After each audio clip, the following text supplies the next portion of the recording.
네, 오늘 국회에서 있던 일을 좀 정리했으면 좋겠습니다. 외교 안보 분야 대정부 질문인데 외교 안보 관련해서지만 총리 얘기가 뭐 계속 나온 거죠? 그렇습니다. 오늘 정치 6월 국회가 이제 처음 시작이 되면서 정치, 외교, 통일 분야의 대정부 질문이 시작됐지만 문창극 후보자의 얘기로만 거의 도배가 되다시피 했습니다. 여러 가지 처리해야 될 사항들이 많고 궁금해하는 사항들이 많았지만 워낙 이 총리 지명 문제가 뜨거운 감자로 떠오르다 보니까 다른 얘기는 거의 없었습니다. 네. 자, 그러면요. 이제 몇몇 분들 뭐 여야 구분 없이 계속 문창극 후보자 물러나라 이런 얘기를 하는 거죠? 네, 그렇습니다. 네, 뭐 혹시 역성든 의원도 있었습니까? 역성든 의원은 별로 없었는데 제가 조금 전에 그 분장실에서 김태우 최고위원 이번에 당대표에 도전하는 김태우 의원을 만났는데 거기는 좀 도와주는 얘기를 하더라고요. 끝까지 청문회에 가서 청문회 기회를 줘야 된다, 해명할 기회를 줘야 된다는 유일한 좀 편을 드는 발언을 좀 하더라고요. 나머지 의원들은 거의 다 돌아선 분위기였습니다. 자, 그렇다면 오늘 오후 대정부 질문에서 있었던 그 장면을 직접 한번 소개해드리겠습니다. 같이 보시겠습니다. 일본 네티즌들이 보기 드문 훌륭한 사람이라고 문창극 후보자를 평가했다고 합니다. 어떤 얼굴이 화끈거리지 않으십니까? 6.25가 하나님의 뜻이고 미국을 끌어들이기 위해서 했다 그러면 6.25 때 나라 지키기 위해서 전쟁하다 죽은 사람은 그럼 뭡니까? 국민의 70% 이상이 안 된다는 것 아닙니까? 저렇게 언론인으로서 학자로서는 모르지만은 국무총리로서는 안 된다는 것이 국민의 판단입니다. 부분에 표에 나오는 조금 다르거나 잘못된 부분도 있는 것 같습니다. 이 부분에 대해서는 본인의 진위가 무엇인지 앞으로 충분히 이 질문과 토론 과정에서 밝혀지기를 바랍니다.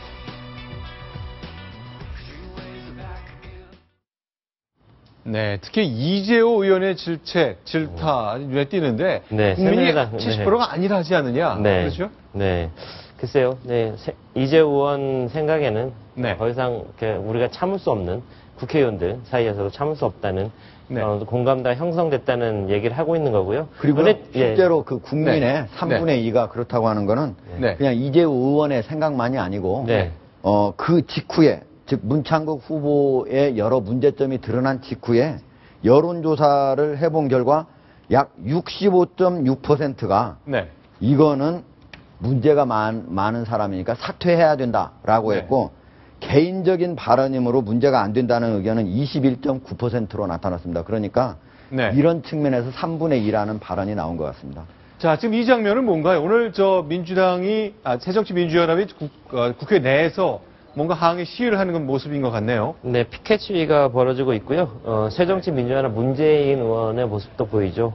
네, 국회 로텐더홀이라는 곳인데요. 근데 거기 이재호 의원이 거기에 나타났네요. 네, 거기에 이렇게 나란히 동참하면서 본인 역시 문창극 후보자 도저히 용인할 수 없다.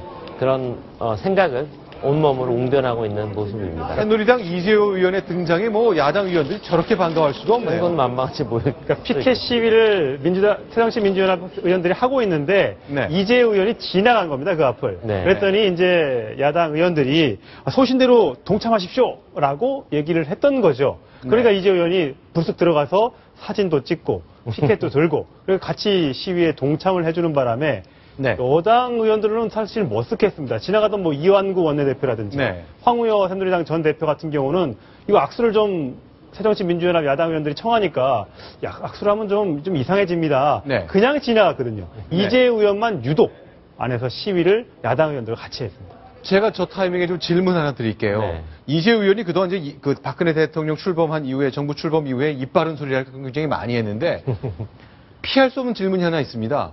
아니 그렇게 사리 분별을 잘하시고 국민의 뜻을 잘 읽으면 이명박 정부 5년 내내 2인자 하셨는데 그때 줄줄이 총리 장관 낙마할 때 그때 뭐라 하셨습니까?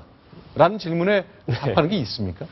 네, 이재호 의원 하면 대표적인 친이계 MB의 남자라는 별칭으로도 불렸었죠. 당시엔 어떤 집권의 가장 중요한 핵심을 맡았기 때문이었는지 당시에는 유독 어떤 총리 후보자 이런 인사청문회 때 본인이 총대를 메고 이 사람은 반드시 통과시켜줘야 됩니다. 그런 얘기들을 많이 했었습니다. 아까 얘기했던 김태호 국무총리 내정 시절에도 바로 그런 얘기를 했었는데요. 당시 이제 김태호 국무총리는 40대 어떤 참신한 국무총리 후보자 자격으로 이제 이명박 대통령의 어떤 핵심, 히든 카드였었던 사람입니다. 그렇지만 여러 가지 문제점들이 불거지면서 결국 총리 후보자 낙마를 하게 됐었죠. 네, 자, 2010년 8월에 있었던 일화인데 당시 한국일보에 보도된 내용입니다. 자, 이재호 특임장관이 박지원 원내대표에게 전화를 했군요. 나 물러내겠다. 그러니 김태호 총리 후보자 살려달라. 총리가 낙마하면 대통령에게 큰 부담이다. 저 대목인데. 그렇죠. 이재호 장관이 당시에 미국에 있다가 이제 귀국한 지 얼마 안 됐고요. 네. 그 특임장관이라는 어떤 새로운 장관 타이틀로 또 내각에 복귀하는 그런 시점이었습니다. 본인 역시 네. 청문회를 통과한 지 하루나 이틀밖에 안 된 시점이었습니다. 네. 그렇지만 김태호가 더 중요하다. 다른 장관이 다 낙마해도 김태호 총리 후보자만큼은 꼭 지켜라. 이런 게 이명박 대통령의 어떤 직접 지시였다. 이런 얘기도 있었는데요. 어쨌든 네. 본인이 총대를 메고 박지원, 당시 최고의 실세 원내대표에게 저렇게 부탁을 했지만 박지원 네. 원내대표는 쌀쌀하게 거절했습니다. 자, 그러면요. 바꿔 말하면 좀 정리하자면 이런 거죠. 당시 정권의 2인자 시절에는 국민이 반대하고 결국 사퇴한 김태호 후보자를 어떻게든 해달라. 대통령한테 부담이 되니까 라고 부탁을 했었는데 지금은 국민의 70%가 반대하니 그만둬야지. 왜 이게 뭐한 짓이냐 하고 야당 의원하고 악수를 한단 말이죠.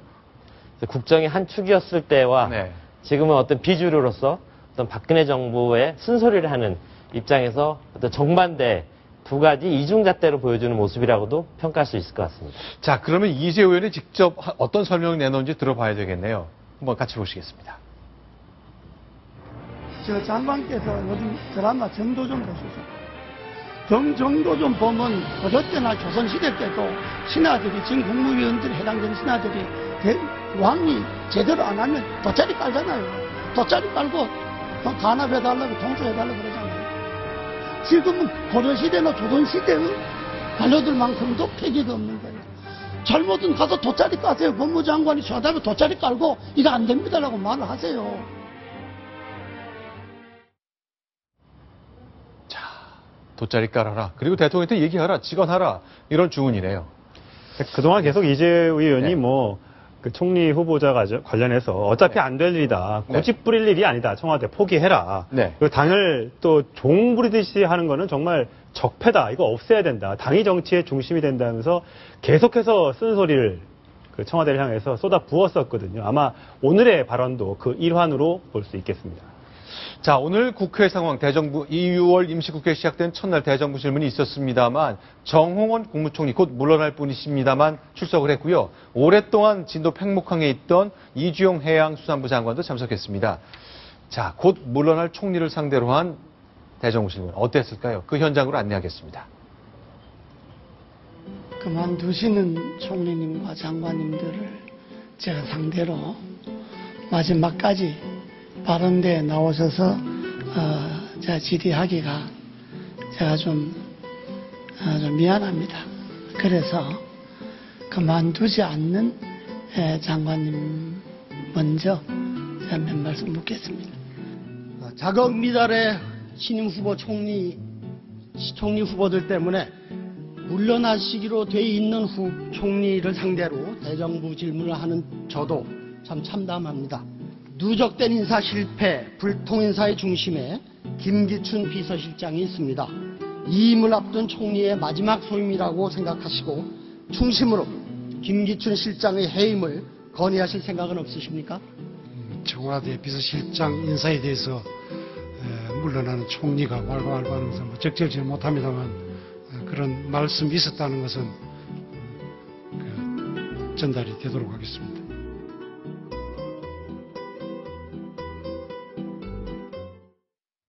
네, 어떠십니까? 5월 22일 날 안대희 당시 국무총리 후보자 내정이 됐으니까요. 거의 한 달가량이 된 시점. 아마 정홍원 국무총리 자신도 내가 6월 오늘이 며칠이죠? 17일이죠. 6월 18일 저 대정부 질문 현장에 서서 자기가 답변하리라고 상상도 못했을 겁니다. 아마 본인도 맥이 많이 빠졌을 거고요. 질의하는 의원들도 그 국무총리, 현재 국무총리란 타이틀을 가지고 있지만 어떤 대답도 나올 수 없다는 것 알고 있기 때문에 시정을가 맥 빠진 어떤 청문회가 맥빠진 대정부 질문이 되지 않았나 그런 생각이 듭니다. 굉장히 난처한 상황에 빠진 것은 새누리당인데 오늘 의원총회를 열었습니다. 그러니까 의원총회 때 과연 어떤 모습인지 좀 보셨으면 좋겠는데 바로 저 장면이군요. 당이 진로와 함께 여러 가지 자, 새누리당 의원들이 다수 모였습니다만 참 난감할 것 같네요. 네. 네, 새누리당 의총에서 가장 눈여겨봐야 될 부분은요. 이완구 원내대표가 이제는 자유투표, 당론으로 투표하지 않겠다. 이제 문 후보자에 대해서 반대할 사람이 있으면 반대를 해라. 사실상 그런 어떤 청신호를 줬다는 부분이 있는 거고요. 그 전까지만 해도 윤상현 사무총장 같은 경우 반드시 지켜내겠다. 이런 얘기를 했는데 더 이상은 지켜내겠다는 사람이 없어졌고요. 전대주자 모두 마찬가지입니다. 자, 일단 새누리당 대체로 분위기는 굳어져가고 갑니다만 이 정치부나 이 현장을 오랫동안 보셨던 세 분의 기자께 저희가 좀 질문을 좀 드릴게요. 하태원 차장께 먼저 좀 질문 드릴게요. 네. 문창극 후보자 어떻게 해야 됩니까? 네, 제가 사전에 써낸 답안지가 있었던 것 같은데요. 네, 지금 죽는 게 내일 살아날 수 있는 길이다. 저는 그렇게 생각합니다. 지금 상당히 본인도 알 겁니다. 언론 기자 생활을 35년 정도 하신 분이기 때문에 문창국 후보자도 네. 지금 여권의 기류, 청와대 기류 다 알고 있잖아요. 그렇기 때문에 지금이라도 명예를 지키고 본인의 어떤 소신 지키면서 죽어야 여권 전체가 살고 또 본인도 다음을 기약할 수 있을 거다. 이렇게 생각합니다. 하종대 부국장은 어떠세요?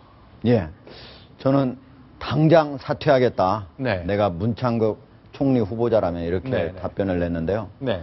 지금 총리라고 하는 자리는 네. 우리가 1인지하 만인지상이라고 그러잖아요. 네. 즉 대통령을 보좌하는 최고의 직책입니다. 네. 우리가 대통령은 5년의 임기를 가지고 전 국민이 투표를 해서 뽑지 않습니까? 5년 네. 동안 대한민국의 경영을 책임지라고 뽑아놓습니다. 네. 그런데 총리는 대통령이 임명을 하면 됩니다. 네. 그런데 지금 총리가 된 사람도 아니고 총리가 되려고 하는 사람인데 박근혜 대통령이 세월호 참사가 나기 직전에 네. 여론조사했을 때 지지도가 64.7%였습니다. 네. 최근에는 50%를 내려와가지고 48.7%까지 떨어졌습니다. 네. 엄청나게 떨어진 거죠. 이 대부분이 세월호 네. 참사를 제대로 바로 조치를 못해서 한 거이기도 하지만 첫 번째 총리 후보 낙마하고 네. 두 번째 총리 후보 적격자가 아니어서 이렇게 된 거거든요. 네. 이렇다면 대통령한테 더 이상 부담을 줄 필요가 없다. 빨리 사퇴하는 게 낫다. 이렇게 생각을 합니다. 네. 어떠십니까? 두 분 다 이제 사퇴하는 쪽으로 네. 말씀하셨기 때문에 저도 같은 내용을 말하면 재미없을 것 같아서 좀 다른 내용을 준비했는데 네. 당장 내일이라도 100분 언론 청문회에 한번 나서보겠다. 저건 무슨 얘기예요? 그동안에 갖가지 이제 역사관을 놓고 문제가 네. 많았으니까 한번 나의 소신, 나의 역사관이라는 게 이런 것이다. 여러분이 오해하고 있는 것도 있고 잘못 알려진 것도 있고 내가 부족해서 잘못 발언한 것도 있으니까 정말 한 100분 또는 2시간 정도 기자들 다 모아놓고 저한테 역사에 관련된 거 다 물어보십시오. 제가 충분히 답해드리겠습니다. 그러게 놓고 국민들께서 저에게 계속해서 비판을 하시고 저를 물러나라고 하신다면 깨끗하게 물러나겠습니다. 마지막 한번 소명의 기회를 달라고 한번 해보고 싶습니다. 그러면 이제 거기다 사실은 이제 지금 같은 상황이라면 미디어 환경에서는 다 생중계될 가능성이 많잖아요. 그렇습니다. 그러면 이분이 어떻게 생각하는지 그거를 디테일한 얘기를 하나하나 짚으면서 얘기할 기회가 있을 것 같은데 자, 내일 당장이라도 하겠다. 과연 현실화될 수 있을지 잘 모르겠네요. 예. 어쨌건 그대로 물러날 수는 없고 소명을 반드시 할 기회가 있어야 되겠다. 그런 말씀이시고요. 그렇습니다. 알겠습니다.